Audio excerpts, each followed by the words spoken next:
A paz do Senhor, povo de Deus. Estou aqui em mais uma oportunidade para dar continuidade à série que eu tinha começado anteriormente a respeito da exposição no Novo Testamento, uma vez que estou falando do Evangelho segundo escreveu Mateus, em que é um evangelho obviamente muito detalhista, um evangelho em que há a necessidade de se ter muita atenção, de se ter muito cuidado, tanto na tua leitura quanto no teu entendimento e até mesmo na sua explicação. Estou desta vez falando a respeito dos princípios do rei, que é a verdadeira justiça. E eu quero falar a respeito de atitudes em relação a si mesmo, uma vez que estamos falando de um evangelho que se inicia com a genealogia humana de Jesus e depois passa pela genealogia divina. É Mateus capítulo de número 2.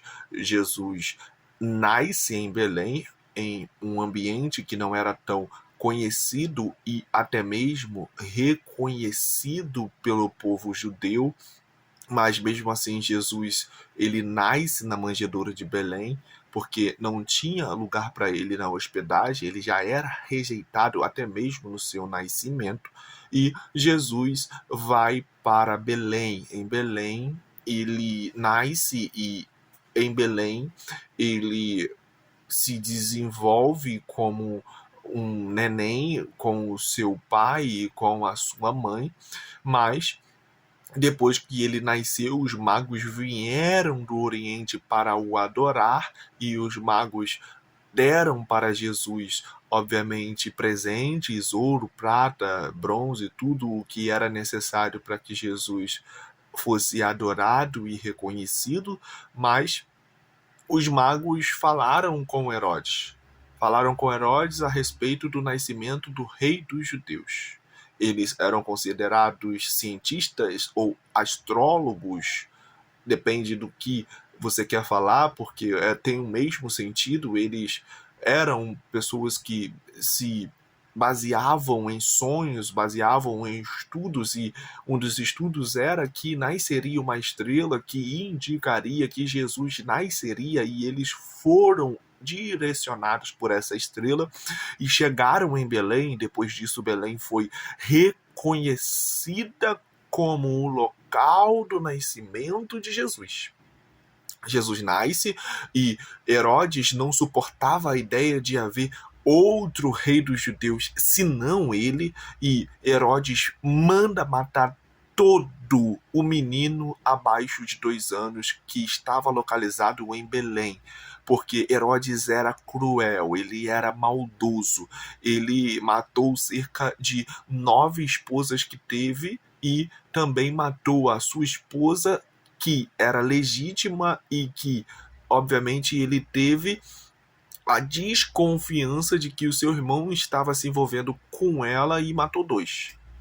Matou tanto a mulher quanto o irmão, e ele tinha necessidade de ser adorado, ele tinha necessidade de ser um rei que era respeitado pelo povo, e ele era cruel, ele se entregava aos seus prazeres, e mesmo assim teve a atitude de matar todas as crianças que tinham exatamente 2 anos para baixo.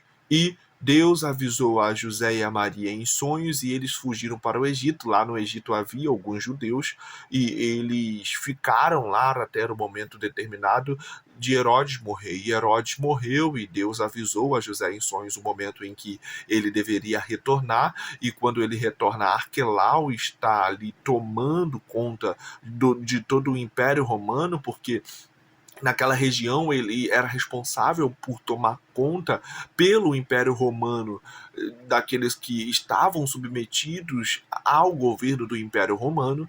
E nesse momento, nesse exato certo momento é que os judeus se reúnem, vão ao Sinédrio e pedem para que aqueles que são responsáveis pelo Sinédrio, tanto fariseus como saduceus, como escribas, pessoas que estavam ali a fim de tanto ajudar na vida espiritual como na vida política do povo, eles obviamente tinham autoridade diante da sociedade, tinham autoridade no Sinédrio, eles foram pedidos para que fossem lá em Roma e não deixasse Arquelau dominar. Eles foram, sabiam que Arquelau tinha as mesmas intenções do pai e conseguiram não deixar Arquelau tomar conta daquele território. Mas mesmo assim, Jesus não fica em Belém. Jesus vai para a região da Galileia e depois de ter ido para a região da Galileia, ele fica em Nazaré, um lugar em que havia judeus que eram misturados.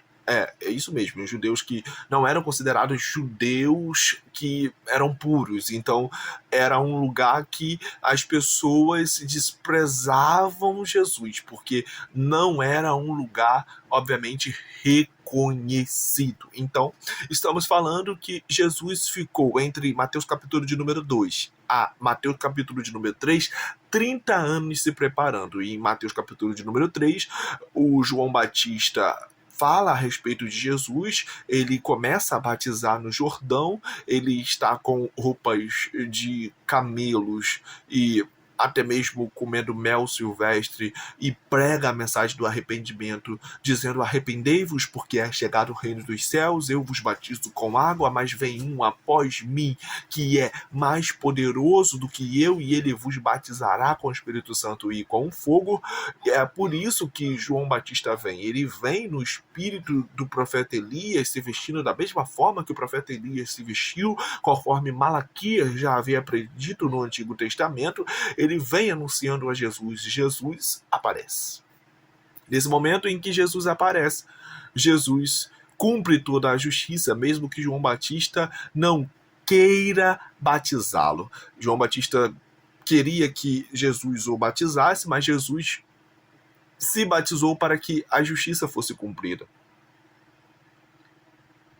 Nesse momento do batismo, o Espírito Santo desce sobre Jesus como forma corpórea de uma pomba, e depois do Espírito Santo ter descido sobre Jesus com forma corpórea de uma pomba, o pai diz: este é o meu filho amado, em quem sinto muita alegria. Além disso, há uma tentação em que o Espírito Santo conduz a Jesus para o deserto. Jesus está há 40 dias jejuando e o diabo faz 3 propostas para ele, e ele rebate o diabo com 3 versículos bíblicos. Há também aqui a sugestão de que é vencida a tentação com pessoas que oram, que jejuam e que têm intimidade com a Bíblia. Só é possível vencer a tentação desta maneira, tendo intimidade com a palavra de Deus, jejuando e orando. Obviamente também vigiando. É por isso que Jesus diz: vigiai e orai, para que não entreis em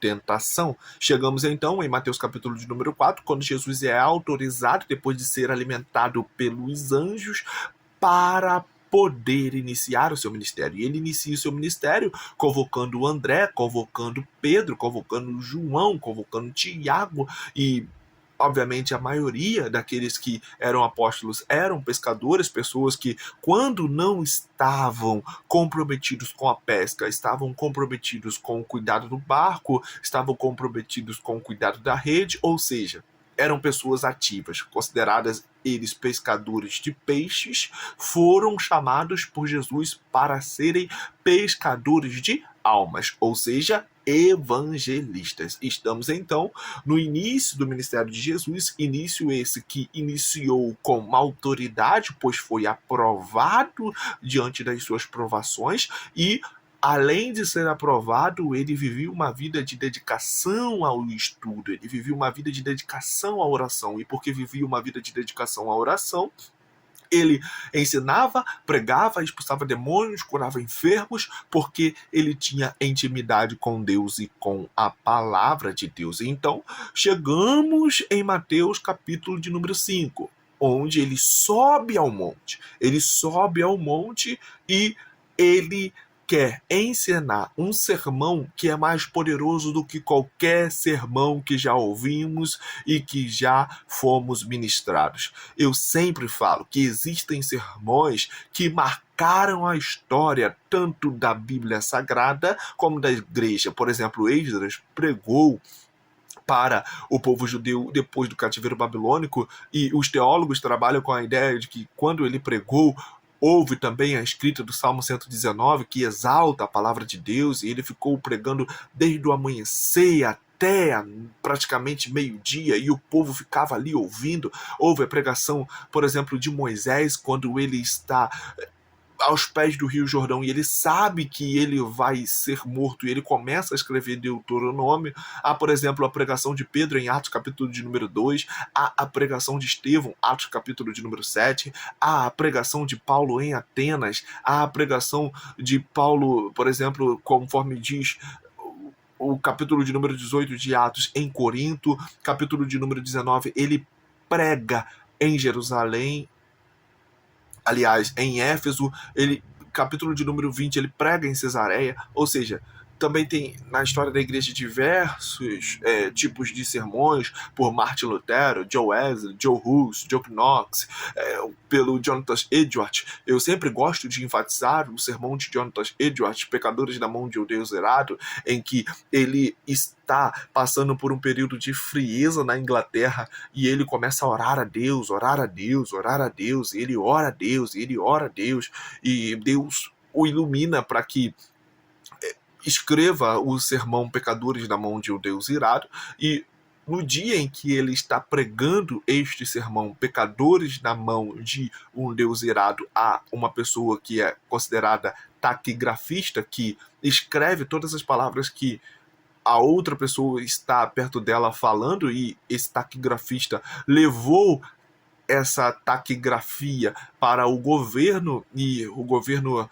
traduziu essa taquigrafia, e por ter traduzido essa taquigrafia, esse sermão foi traduzido por diversos idiomas, e esse sermão alcançou toda a Europa, e é registrado pelo taquigrafista que enquanto Jonathan Edwards pregava esse sermão Pecadores na Mão de um Deus Irado, as pessoas batiam a cabeça na pilastra e diziam: nós estamos sentindo o inferno dentro da igreja. E esse sermão alcançou mais de 50 mil pessoas para Cristo. John Wesley pregava pregações magníficas.